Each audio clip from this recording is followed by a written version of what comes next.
If you just had the kids doing their team test, Yeah. how have you differentiated that task? I'm interested in that. Okay, so for this week, what we have once a week we introduce them to a text, and this is an example of the story. They're looking at the Whaley House. So this is the original text that they have to look. They read out aloud in their teams. As you can see, the text can be quite dense and heavy for the EAL students, especially who are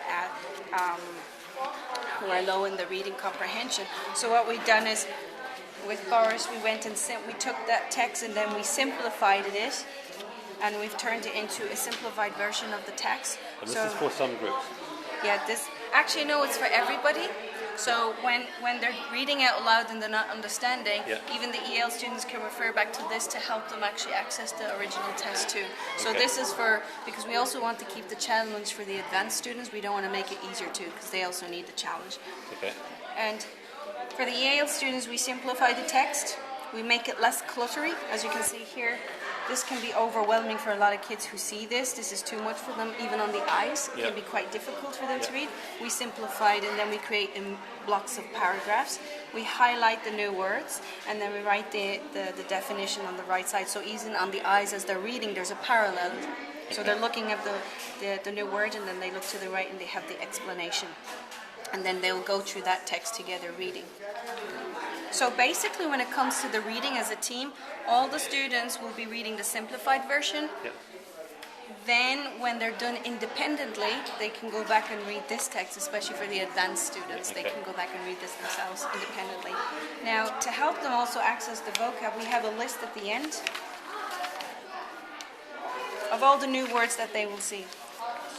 So while they're reading, I'll be right there, Ziad.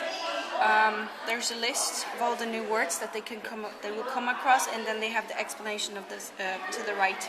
So basically, we want them to use the quality time to access content. We don't want them to be doing research and spending time looking word, because they're missing the message. So we provide here, they look here and they continue the reading. We want them to pick up main ideas. We don't want them to understand the flow of events. We're not doing vocabulary building in the sense that look at each word, do research, and we're not studying vocabulary, we're doing content. So therefore we provide the ready set list that we already know they might have difficulty with these words. Excellent. So, and for the EAL kids now, they're doing the team test.